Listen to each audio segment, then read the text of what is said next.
کسی نے سوال پوچھا کہ بزرگوں کے ہاتھ اور پاؤں چومنا شرعی اعتبار سے کیسا؟ جواب سماعت فرمائیے۔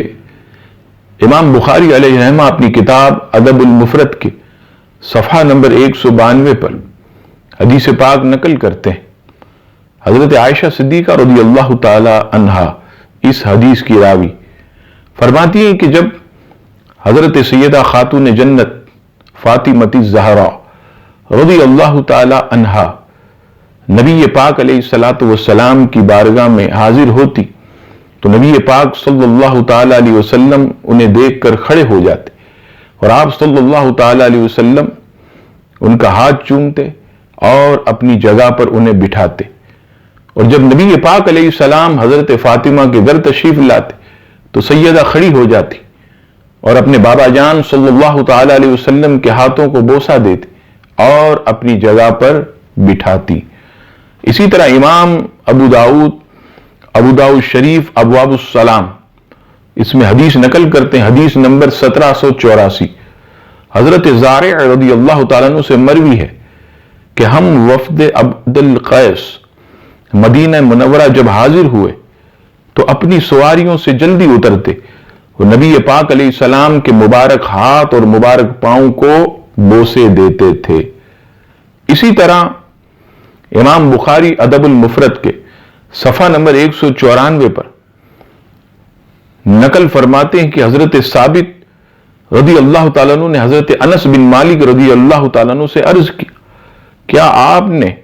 نبی پاک علیہ السلام کے ہاتھ مبارک کو چھوا ہے؟ تو حضرت انس بن مالک نے فرمایا ہاں، تو اس پر حضرت ثابت رضی اللہ تعالیٰ عنہ نے حضرت انس بن مالک کے ہاتھ کو بوسہ دیا۔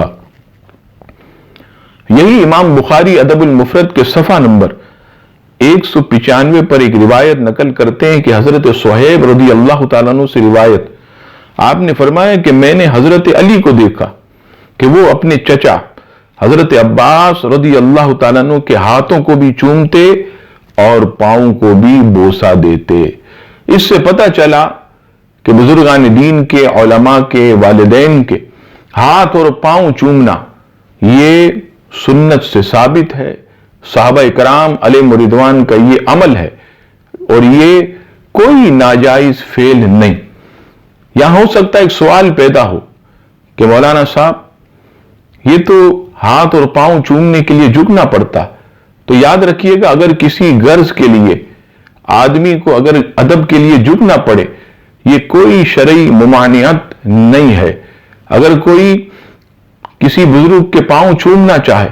تو یہ تو نہیں کہے گا کہ اپنے پاؤں اوپر کیجئے میں آپ کے پاؤں چوموں، نہیں، یہ تو ادب کے خلاف ہے۔ تو ظاہر سی بات ہے کہ جھکنا پڑے گا،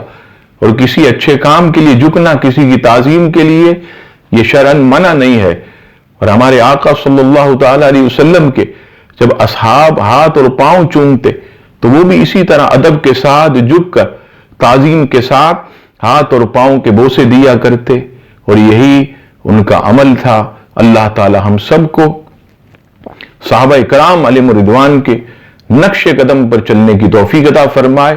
آمین ثم آمین۔ ویڈیو دیکھنے کے ساتھ ساتھ یوٹیوب چینل کو سبسکرائب کریں اور بیل آئیکن پر ضرور کلک کریں، اور ویڈیو کو لائک اور شیئر کرنے کے ساتھ ساتھ اپنے کمنٹس دیں۔